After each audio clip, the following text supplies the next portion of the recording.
Hey guys, Professor Bill, Comic Book University, and in this week's Spotlight on Story, dude, we've got an incredible battle. We got the Hulk versus the Thing.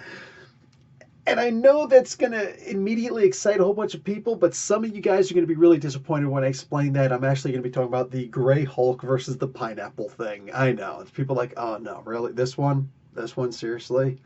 Well, I genuinely do apologize. But this is my absolute favorite of the Hulk versus Thing fights. I gotta say, it's not just a one-sided fight where it's mostly just the Hulk beating the crap out of the Thing and the Thing just toughing it out. No, no, no, no. This is very different from that. This is a situation where the clear tough guy in this is the Thing, beyond the shadow of any doubt, and the Hulk is actually the underdog. And this is my favorite, my absolute epitome, most favorite of all their fights that they've ever had. This is my favorite one. And this is technically a two-part fight, but there is a little bit of a lead up that I'm going to get into because it's kind of important. So there's going to be a bunch of books discussed here. For the most part, this story in general is written by Peter David. This was actually done under the Tom DeFalco was the editor-in-chief at the time. But make no mistake, it was like moments after the very unfortunate, in my opinion, firing of Jim Shooter. So yeah, big deal there, right? But this stuff was, yeah. You know what? I'm going to save all that good stuff to the end of this. I'm going to leave some serious commentary for all of that and more at the end of this video, but I'm just going to talk about the books themselves for now. So we're going to be looking at Web of Spider-Man issue number issue number 44, the Incredible Hulk issue number 349 and 350, but in between those two issues comes Fantastic Four issue number 320. Issue number 319 might be of some importance, and the storyline before that. In issue number 310, the Thing got transformed. There was the Things to Come cover, and the Thing got transformed. He was recently made the leader of the Fantastic Four, and he went on this cosmic radiation binge, whatever, this re-entry into Earth again, where they went through the, I don't think it was the Van Allen belt this time, like the original stories indicated, but whatever it was, he wound up getting re-exposed to cosmic radiation. And Sharon Carter was actually with him at the same time, and she, who was the previous Ms. Marvel-ish, whatever, she wound up being mutated into a lumpy version of Thing. If everybody remembers, the original version of the Thing was the lumpy Thing, and then he fairly quickly became the rocky Thing, right? And now he's the pineapple Thing, because in this one, the rocky Thing, Ben Grimm, gets further mutated into the pineapple Thing. I call him this. I used to always call him the spiky Thing, but then I heard people calling him the pineapple Thing. I'm like, done, sold. In this, the Thing winds up losing a little bit of his agility, but he is so much stronger. He is easily in the class 100 weight class or above. He can lift over his head way in excess, well in excess of 100 tons. He is effing strong, which is usually the Hulk in his, the Green Hulk in his resting form is about that strong, maybe a little bit less. So the Thing is just ridiculously strong. His armor gets a lot thicker. You punch him, it hurts. You know what I'm saying? And he clearly becomes a lot more. He has a lot more endurance in this one also. All that being said, the Hulk at this time, and this was much earlier, he wound up becoming gray. We'll go into all that good stuff at some point, because this is my favorite version of the Hulk. I know a lot of people aren't a fan of it. Too bad. I remember being made fun of one time. Somebody's was like, yeah, the Hulk green. Well, I was like, actually, the Hulk is gray right now, because I was reading the comic books. And the guy goes and says to me, that's just because you're old black and white TV. And I'm like, wow, I got burnt hard. I don't even have a comeback for that. I mean, like, everybody was in an art class. Everybody was laughing at me. I couldn't even, but like, you got me. What do you say? What do you say to something like that? But I did have a black and white TV, so who cares? Anyway, so the Hulk wind up further exposure to gamma radiation, and he a whole lot went into this, and he wound up turning gray, and he was affected by the night. Much like in the original incarnation of the Hulk, when Jack Kirby was leading on that project, Stan Lee came along and was like, let's change that around a little bit. And then it was like a Tales to Astonish where the Hulk fought against Giant Man, where suddenly you realized it was the anger that fueled his turn into the green version of the Hulk. But anyway, Hulk was originally gray, and he was originally affected by the night. In this particular moment, this is still very early in his new gray form. So while he is about half as strong as he usually would be, he's still a whole lot stronger than anybody else could imagine. But he wasn't quite nearly as strong as the Thing in this. And while he can get stronger, I'm going to leave that to the story, because that's actually a fairly interesting moment. You learn more about the Hulk in this. The Hulk was just recently in his comic books realizing that the sun is starting to hurt him. Prior to that, the sun never really bothered him, but now he's realizing the sun actually hurts him, and if he's not careful, then during the daytime, Banner can come and take over. And that was a really big deal for him. So he was just starting to realize that. They are going to fight in the daytime here, but when they fight in the daytime, that's actually in the Fantastic Four book. And yeah, Steve Englehart was writing those, and he just really didn't pay attention to that. But yeah, anyway. So this whole story was preempted by Peter David. And it starts off in Web of Spider-Man issue number 44, where basically Spider-Man, Peter Parker, actually gets a book signing to go to, because, all the times he's met all these superheroes, including Spider-Man, and he goes to Las Vegas for a book signing, and not a lot of people show up, whatever it is, what it is. And Marlo is there. Marlo is basically just this call girl who winds up really liking Joe Fixit, the Hulk. Joe Fixit, mind you, everybody believes for the most part that the Hulk is dead, because there was a gamma bomb explosion in this small town where the leader actually put a force field up around this town. The Hulk was in it, and he blew up, gamma bomb, and everybody expected the Hulk was dead because he just flat out disappeared. He faked his own death, or at least so it seemed. Anyway, one of these days I'll get into a story where I explain all that good stuff. So right now the world thinks that the Hulk is dead. So Spider-Man is in Las Vegas. This is where Joe Fixit, the Gray Hulk, is also. And the big storyline here is that the War Zone shows up. Now, this is a group of 4 people. This is actually their first appearance also. Alpha, Bravo, Charlie, Delta. There's a big joke about, what is this, the frat boy thing? No, this is actually NATO military phonetics.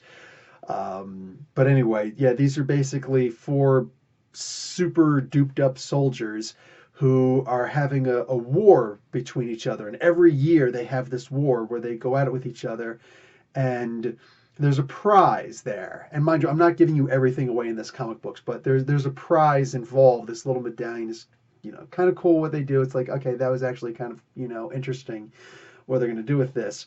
But they actually have to essentially kill each other.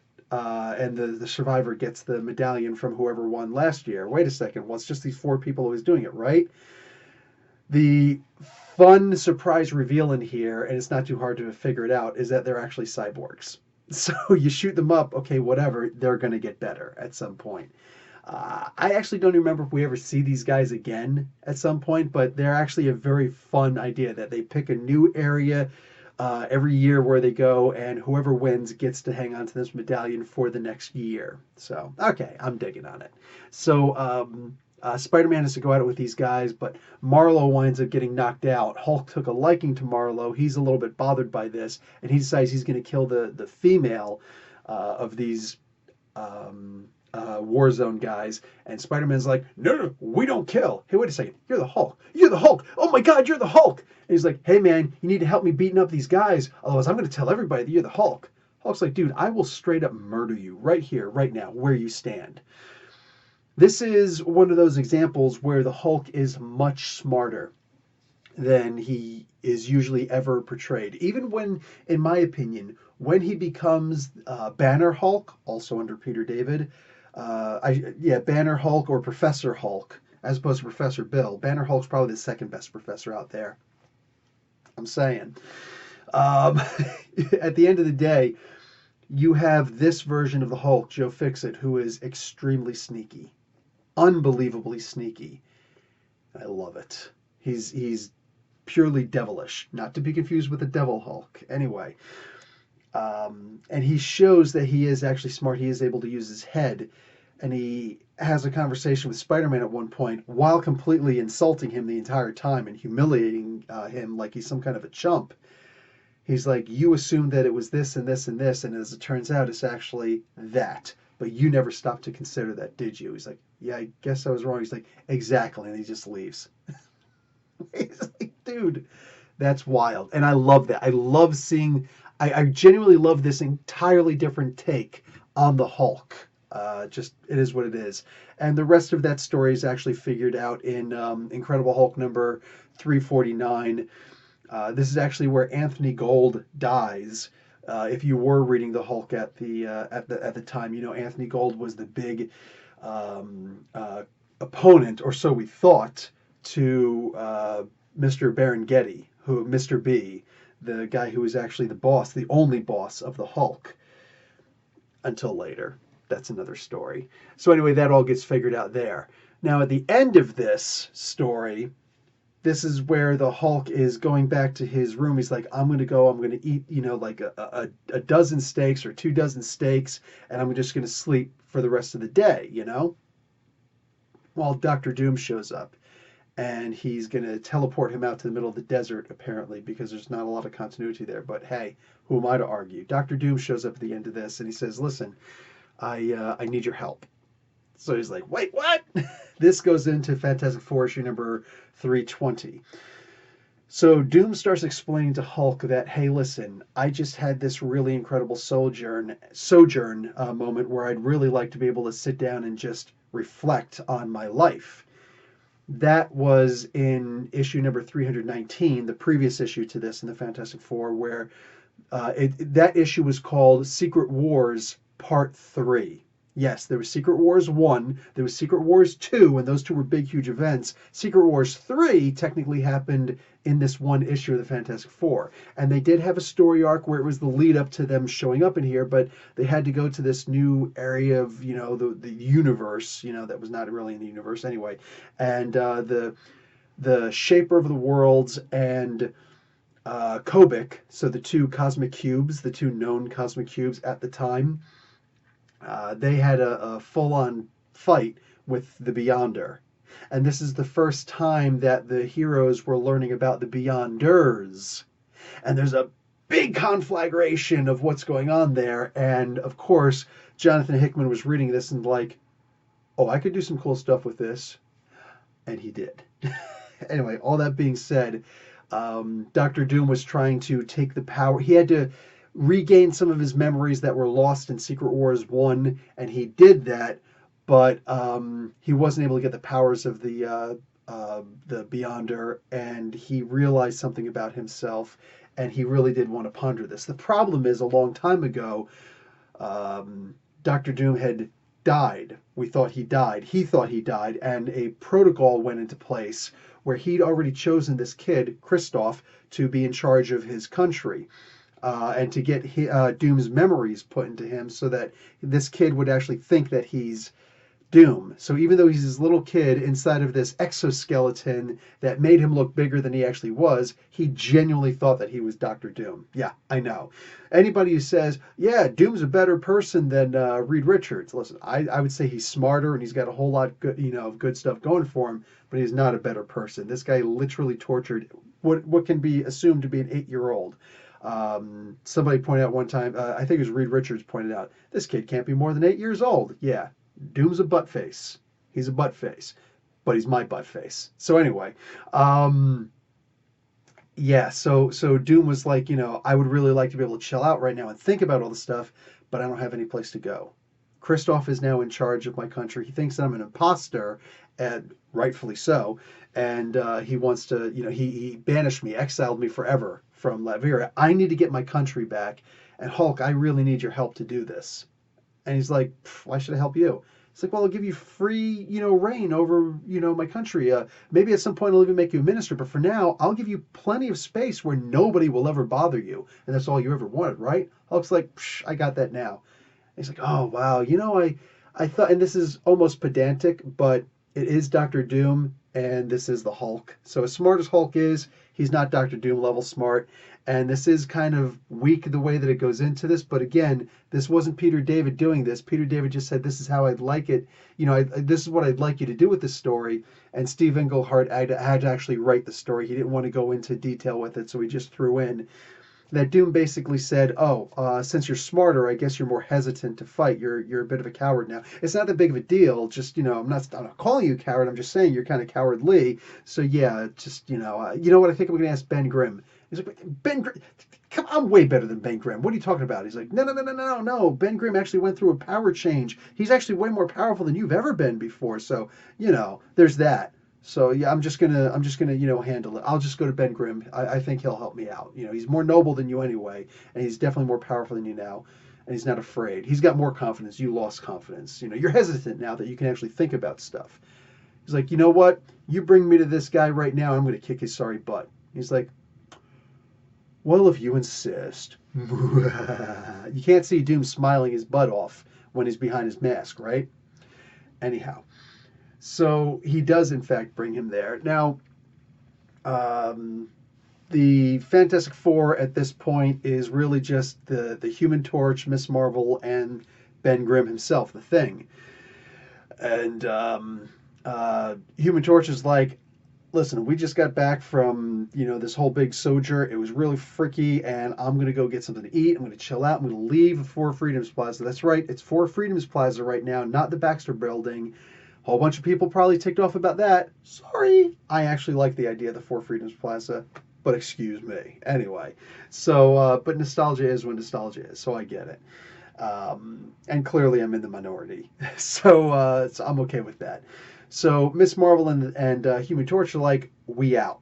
Ben, you want to stay here and you want to guard the place? I mean, this place is great with, Human Torch says the place is lousy with traps and defenses and whatnot. What he means is there's too many defenses for the place. He's like, I'm still going to stick around. All right, I'm going to guard the place. Ben has a new sense of responsibility, He's always been a responsible person, but actually having responsibility placed on you really does change your outlook on life. So anyway, Ben is now in charge. Yeah. So, he's actually the leader of the Fantastic Four at this point. So even though there's only 3 for the moment, that'll change.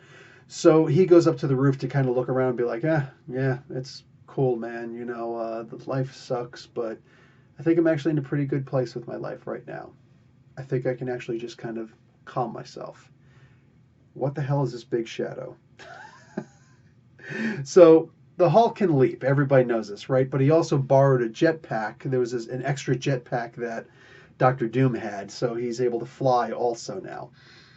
And the Hulk sees Thing on top of the freaking Four Freedoms Plaza, and he decides to land on top of him. Hits him so hard, Thing actually goes flying off the edge all the way down to the ground.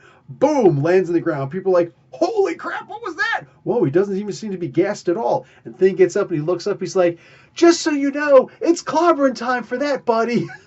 And for me, that is one of my favorite comic book scenes ever. All right, I'm not putting it in a top 10 or a top 20 or whatever. I'm saying in general that that image is freaking classic to me. You realize it's on, right, buddy? That is the personification of the Thing to me. He just gets honked hard, and he still turns around. Try that again. I love that. Okay, so these two do in fact get into it, all right? The Hulk can now fly, but the Hulk also has to remember that everybody thinks he's dead. Ben Grimm right away recognizes him as looking very similar to the Hulk. Now, he didn't realize that Hulk had turned gray at the time. That's fine. But he did also hear that the Hulk was killed in the gamma bomb explosion. So either way, he's like, you're the wrong color, and also, the Hulk is dead. So I don't know what you're trying to act like here, bud. Maybe you're just a robot, I don't know, but you're an idiot, and I'm going to beat the living crap out of you right now. And he does. the best thing that the Hulk can do at this point is to just not talk. Because he does start off in the business suit. That, of course, quickly gets ripped off. His shirt is torn up, and eventually he just winds up like pulling the shirt off. That's when Ben Grimm's like, "What do you think of the Hulk?" You know. Anyway, yeah, like he's still fighting. Instead of purple pants, he's fighting in a blue pinstripe suit. I love it. I love it. Um, Hulk winds up going at it with him, and he's not talking. He does accidentally say like a word or two, but he realized like I can't talk because if I do, that's going to suspend all doubt that this is definitely me. In fact, that's actually what happened with Spider-Man. It was when he talked that Spider-Man was like, I would recognize that voice anywhere. So I guess he just sounds like Lou Ferrigno. What do I know, right? So they get into a fight, and Ben Grimm just beats the living snot out of the Hulk. The Hulk tries to do all of his basic old tactics that he would use when he was green. You know, you try and hold on to him. It's like Ben Grimm, this amazing wrestler, just sometimes brute strength overrule. In fact, I got to be honest, most of the time, brute strength overrides any kind of skill you could possibly imagine. You know what I'm saying? There are people who might argue Bruce Lee against Mike Tyson. I'm sorry, that's not even a fight. That is not even a fight. Bruce Lee is not going to pull some magical dim mak poison touch move on freaking Mike Tyson from back in the day. These two both in their absolute prime. Sorry, bruh. Tyson is dropping Bruce Lee, and it's going to be embarrassingly fast and painful for all of us. I loves me some Bruce Lee. He's the great, like, next level martial artist. But when it comes to a straight up fighter, you're not taking down Iron Mike Tyson. That's not happening. So yeah, the case with the Hulk versus Thing was always Ben Grimm did have more skill, way more skill than the Hulk. But the Hulk just had so much brute strength, it was impossible to overcome that odd. That particular odd. So Thing winds up like breaking free from his hold, and Hulk's like, holy crap, he really is a lot stronger. I didn't expect this. And Hulk winds up getting knocked the hell out. At one, I think that Ben Grimm was planning on maybe teabagging him at one point. I'm not sure. It never got that point because all of a sudden the Green Hulk shows up, and that's the end of this issue. And it's like, wait, what now? So issue number 350 of the Incredible Hulk. This is also an amazing issue.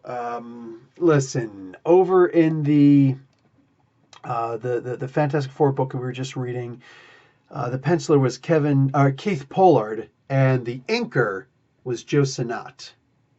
Joe Sinnott would actually leave the comic book inside of, actually 2 issues. He only had like 2 more issues to go or so, if I'm remembering correctly, that he inked. And after that, you got to understand, aside from when John Byrne was in charge of the Fantastic Four, it was always Joe Sinnott doing the inks. So while this guy might have drawn it and this guy was writing it and blah, blah, blah, blah, and back and forth, the one almost constant, mostly constant for the book was Joe Sinnott. There were parts where it was other than John Byrne inking the book. Like John Byrne did all the writing, inking, art, whatever. He did everything when it came to the book. Byrne's just really good like that. But when it wasn't Byrne doing the book, it was mostly Sinnott doing the inks. And that was that consistency that you always had. Every so often it wasn't Sinnott doing it, but there's a clear line of Sinnott always being on the Fantastic Four books, and it gave that feel for the book, and it was just amazing, and it was comfortable. It was warm and inviting. You could always go back to the book, and it felt like it was whole. Things changed after issue number 322 of the Fantastic Four, and one of these days I will talk about that. For now, that's what you get. Over in the Incredible Hulk book, however, we did have Todd Mcfarlane on the book for a while. And it wasn't Todd McFarlane's best work, but it's still Todd McFarlane. And even his worst work is better than most people's best. And we had this guy, Jeff Purves. I hope I'm not mispronouncing his name. All the love and respect in the world to the guy, but the fact that he never really had another comic book to draw on says a lot about what many people felt about his art. He did not have a good art style that anybody liked for the most part. And it's unfortunate because this was a very special time for the Hulk, the Gray Hulk time, right?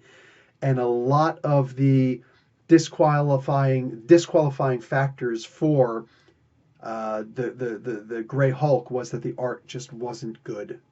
And this book, when you read 320 of the Fantastic Four and then move to 350 of the Incredible Hulk, you realize painfully quickly that the art is not even remotely close to what you just got finished reading, and it is a huge turnoff for people. Even me, knowing what I'm about to do when I open up these books, and I didn't go into my books and grab, like, you got to understand, like, my books are really under a lot of other books, so I'm not going to even try and find where those books are.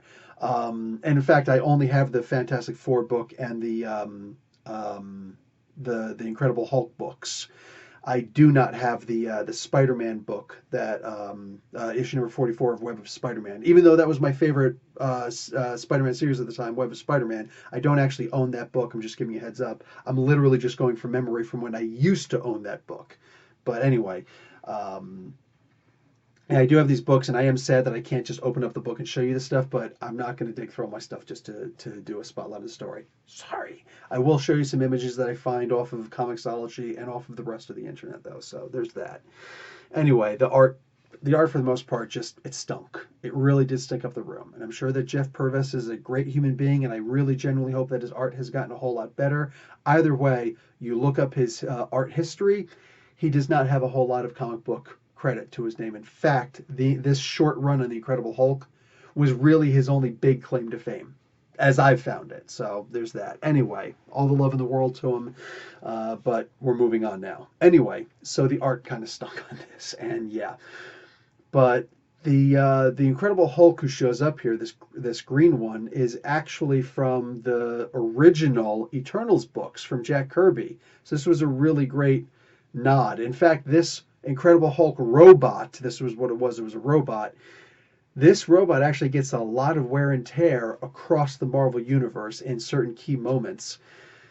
This was created by this was an eternal creation, a Titan eternal creation.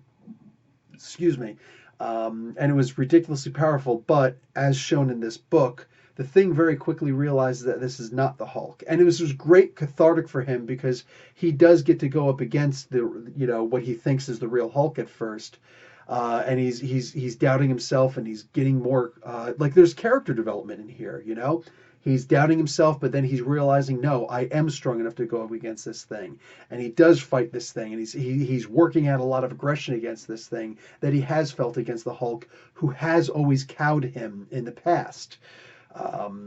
And the consistency, for the most part, is that the Hulk has always won. I know that there are some, no, the Thing beat him in it. I get it, but the idea that Stan Lee had was very quickly after the first appearance of Hulk versus Thing, that the Hulk should be a lot stronger than the Thing. And after that first fight that they had, Thing was never on par with the Hulk, especially in regards to strength. That being said, the Thing does get a lot of, I don't know, like, he gets a free psych section in this where he gets to beat up on the Hulk. But he very quickly realizes, wait a second, hit me. And this robot Hulk hits him 3 times, and he's like, yeah, they all felt about the same. You're not getting stronger. And that's one thing about the Hulk. No matter what I did against the Hulk, eventually he would keep on getting stronger. So strong that he went completely out of my weight class. And you didn't get any stronger. You're just a robot, aren't you? And he smashes him, he slams him to the ground, and then starts pushing on his chest and actually breaks, the shell, the husk of this robot, and leaves it there.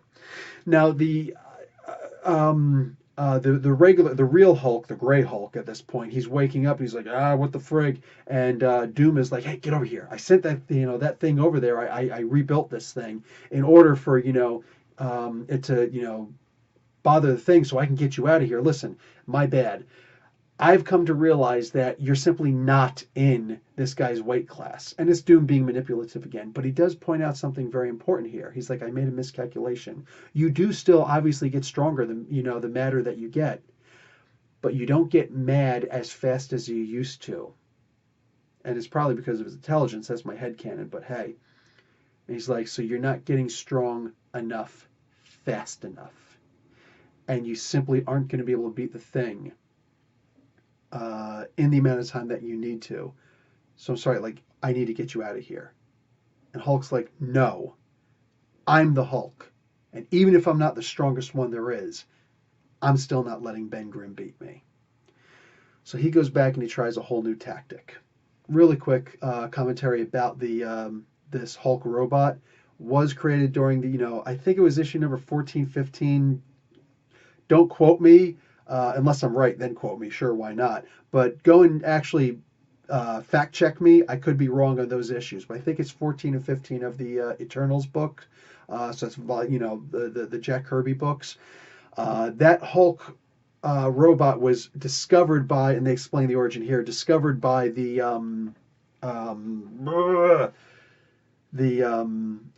by Dr. Doom in the sewers. Like Doom was just slumming in the sewers. Hey, you can't go back to Latveria, right? And it was archaic to his genius, while at the same time genius to his genius. So there were pluses and negatives, and he took a lot from that. And it was cosmic power infused, which really, enticed him towards it.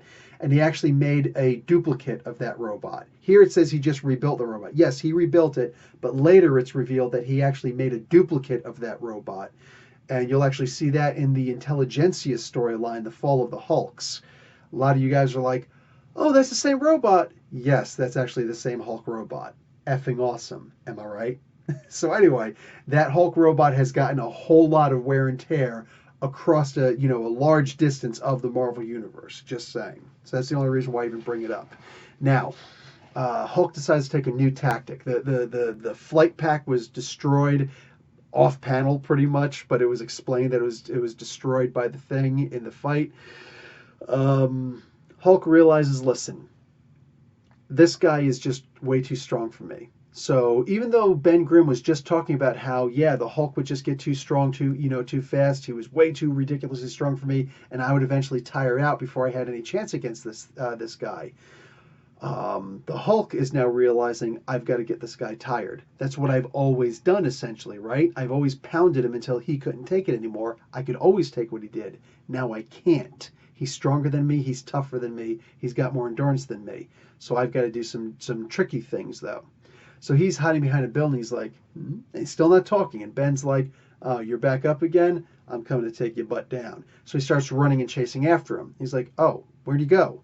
Oh, there he is, all the way in Central Park. So he smashes through a wall, starts, chasing after him. He's like, oh, where are you now? What are you, behind this tree? And he, uproots a tree. Where are you? He starts smashing down trees. Where is he? And all of a sudden he comes down, boom! And then he's like, oh, tell me you did not just hit me. Boom! Hits him again from behind. He's like, you did this, where he's running, and he's like, oh, now he's over here, and he keeps on chasing him all over the place. At one point, he's like, oh, now he's over here, and he keeps on chasing him all over the place. At one point, he's over this distance, and he's just looking at him, he's like, where did this guy go now? And all of a sudden, there's a tap on his back, and Ben turns around, and he's like, no autographs. And he winds up getting clocked. Like, this is some really funny stuff, man. Like, they had a good amount of humor in here, much like a good movie. However intense you're going to make the movie, if you don't have at least a couple of scenes of humor spread out, distinctly, the movie's going to get too intense, and it's like, my anxiety is rising. I can't watch this anymore. You have to have at least a little bit of undulation of emotions in your story. And likewise, this story was written just so well. There was a couple of really funny moments in here, a couple little things here and there, your butt is grass, buddy, a couple cool moments. Anyway, eventually the Hulk winds up hitting him and knocking him into a big lake. And Ben's like, not a big deal, dude. I'm good for at least an hour. I took a huge gulp of air. Even though I'm really tired right now, the fact is, I took a big gulp of air. I'm good for an hour. I can, walk my way out of here. But Hulk is paying attention to the idea that rocks don't float. Ben Grimm is not floating to the top of this. He's got to walk his way out. Oh, even better. The Hulk comes down and starts punching on Ben Grimm. And Ben's like, what the? How did he find me so quick? He's like, oh, of course. I'm orange. I'm underwater and I'm orange. I'm basically a fishing lure. You know what I'm saying? So Ben just like one-shots him. Boom! Like that. And Hulk's like, holy crap. Okay, I can't do this. I got to keep on playing smarter than I'm even playing right now. So this is what he does. He does the Heimlich maneuver on Ben Grimm. So he forces air out, and then when Ben goes and like accidentally, reflexively takes a breath in, he starts drowning immediately. And he's like, holy crap. Plan A was I'm good for an hour, and now I've got moments to get out. So he's able to hit, Hulk and, get him out of there. And Hulk's like, I gotta go. Wow, I can't take any more of this hitting. And Ben's like, freaking out. If you ever held your breath for too long, you start convulsing after a certain while.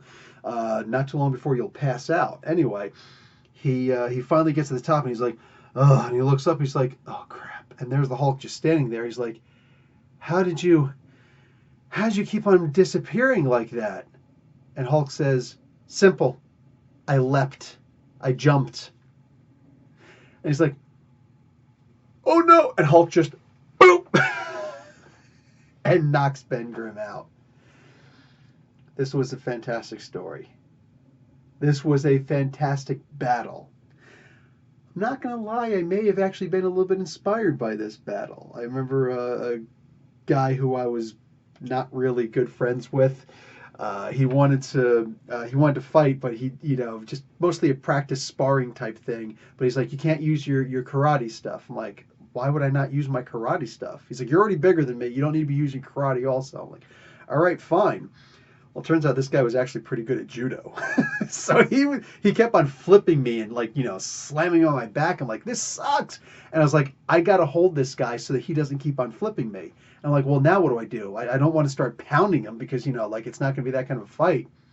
So I remember my comic books and I gave him the Heimlich maneuver. I literally wrapped my legs around his legs so he couldn't escape. I went up underneath his rib cage to his solar plexus and just started boom like that. And thinking like I learned that a snake does. Once it feels you starting to breathe a little bit more, it constricts more. So boom, more Heimlich maneuver. And he wound up just there was no tapping out back then. This was around UFC 5, I think, and maybe just came out or was going to come out in about another year, whatever. Anyway, it was like long before the whole tapping out thing. But yeah, he was just like, okay. And he's like smacking my arm and whatnot. And that's the way you win a fight. Comic books. Comic books will help you win fights. Don't take that as real advice. But that's something that actually happened when I was still in high school. Anyway. And there are two witnesses besides that guy who could testify to that. Okay. So the comic books in and of themselves. Here's the commentary I want to make on what I thought these were delicious comic books, man. I loved this fight because it was an intelligent fight. Hulk had to actually think for once instead of just be the brute who went up against it. I love Ben Grimm. And yes, I do love seeing Ben Grimm go up against the Hulk because the few times that he could claim victory, it was never until Dan Slott wrote his, thing, which that's his, work. Okay, I don't like it. I'm not going to insult the guy. I just don't appreciate that, that particular story. To me, Ben Grimm should win, or at least get a caveat to his win, because he's so much smarter than the Hulk. He's more skilled than the Hulk. He's not nearly as strong as the Hulk. He can't take a punch like the Hulk can. Oh, he could take a punch like nobody else in the Marvel Universe can for the most part, sans the Silver Surfer, but Ben Grimm could take a punch, but not from the Hulk. Not like that. Not repeatedly, not over and over again. When you start seeing the rocks falling off, and you start to get that sympathy, and you realize that Ben Grimm is tough as nails, but he's still the underdog, and that's one of the reasons why I always loved the Ben Grimm versus Hulk fights. They were always amazing. And that was one of the main things for it. And Ben Grimm could never decisively beat the Hulk, in my opinion. He instead had certain caveats because he was smart and he could trick the Hulk. and now the shoe was completely reversed. And I loved the way that it played out. Absolutely loved that. Now, let's talk about the time period this was in. I did mention very briefly that Jim Shooter was no longer the editor-in-chief when this happened, but he was editor-in-chief when the Hulk got turned gray. And let's just in general look at the books that had come out around this one particular time. We can look at issue number 310, as I explained, Things to Come. The Thing, Ben Grimm, he had just turned into a pineapple, essentially. The editor-in-chief was Tom DeFalco at this time, but he'd only become the editor-in-chief, let's see, that was in January. In December, he was also the editor-in-chief. Oh, excuse me. In November, he was the editor-in-chief, but in October, Jim Shooter was the editor-in-chief. So October of 1987 was the last month, according to, these comic books, that Jim Shooter was the editor-in-chief. So 3 issues later, he would become Pineapple Thing. This is usually something that is signed off long in advance. These stories are usually written long in advance. It's not like, hey, this book just come out, this month. Let me start writing the next issue. No, you need to be doing this stuff way in advance to that. So I've never actually asked Mr. Shooter, about that, but there were a lot of changes being done in the comic books at about this time. Spider-Man was already in the black suit, and very soon, only a couple issues from this, I'm going around the time that issue number 310 of, so that's January of 1988, around the time that issue number 310 of Fantastic Four came out. So when when Ben Grimm actually became the Pineapple Thing, Ms. Marvel became the blah blah blah, the lumpy thing, She went through her little transformation. Spider-Man had already had his black suit for some time now, quite some time now. He was still in the black suit at the time, and Venom was soon to show up. So that's fairly important to pay attention to. Thor had already been in his new armor.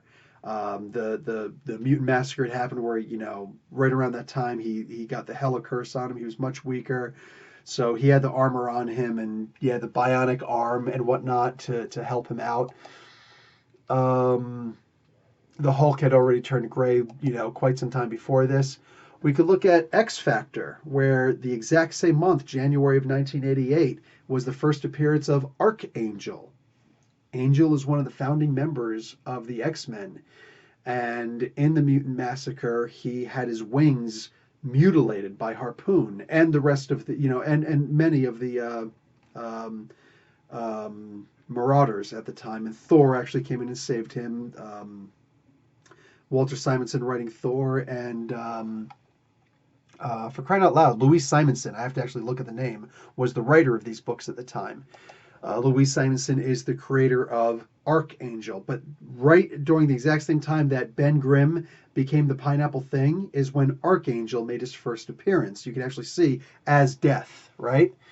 So not too many issues prior to this. Madison Jeffries Box makes his first appearance in the, this was in August of 1987, makes his first appearance in the Alpha Flight, and this signals a new design for Box, right? Instead of Roger Box, it's Madison Jeffries instead.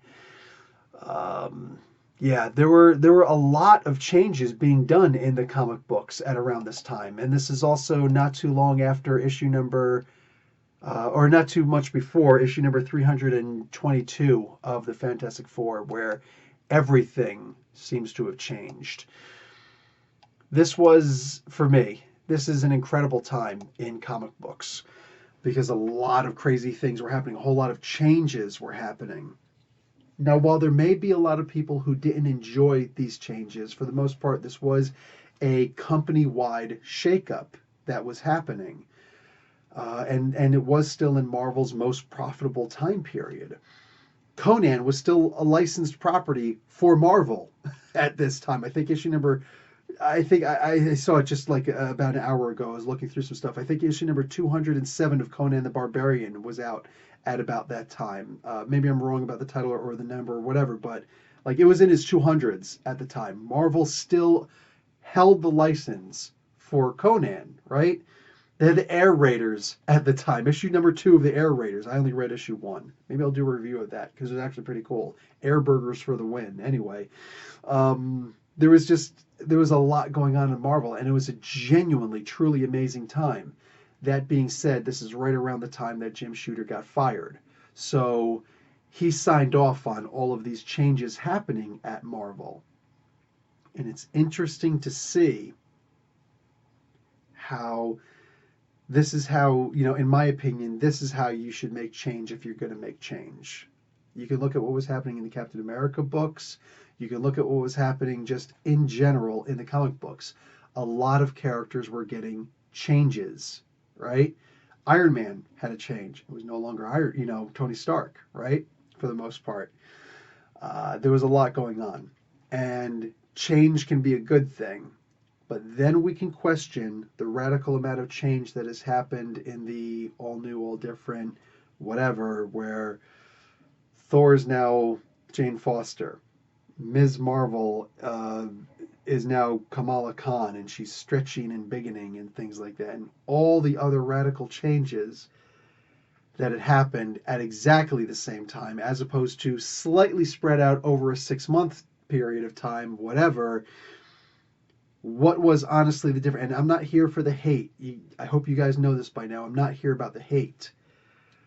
But there was clearly a difference when you're talking about the most one of the most profitable times in Marvel Comics, and then all these changes happening, and it's still pretty damn popular.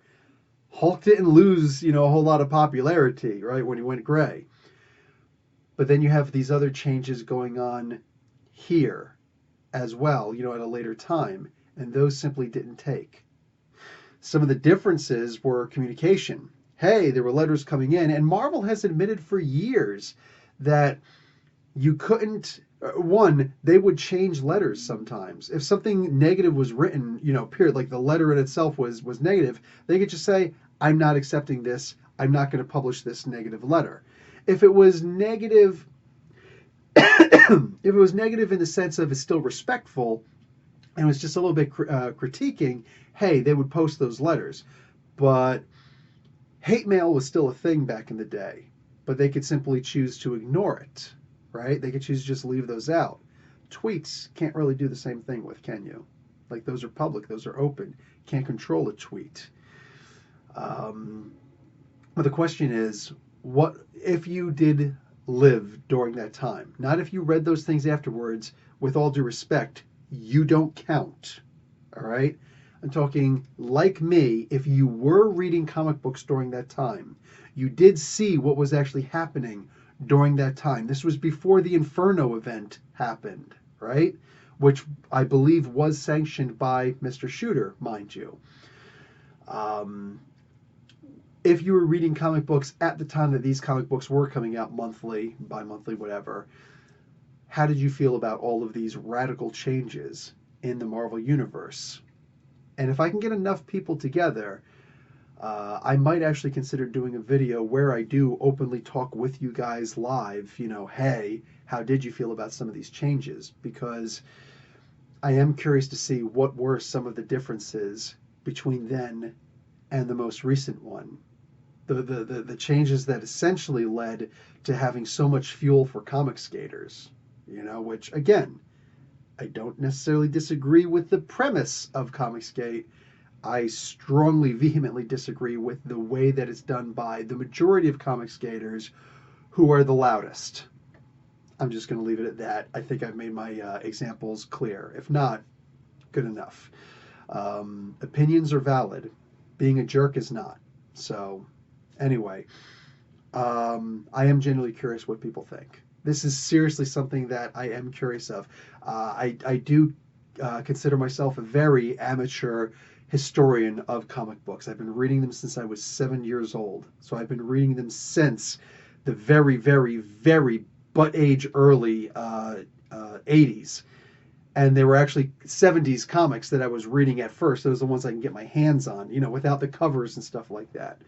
So anybody who lived during that time, you know what I mean by a comic book without the cover. You know what I'm saying? So I generally would like to talk to some of the people of that genre. If you are one of those people, if you would like to have a conversation with me and a bunch of others, who also grew up in the same time period, then I would genuinely like to do that. So let's see if we can actually make that happen. In the meantime, again, this is probably my absolute favorite Hulk versus Thing story. Yeah, for reasons I've explained. Anyway, I'm out, guys. Professor Bill, Comic Book University. Class dismissed.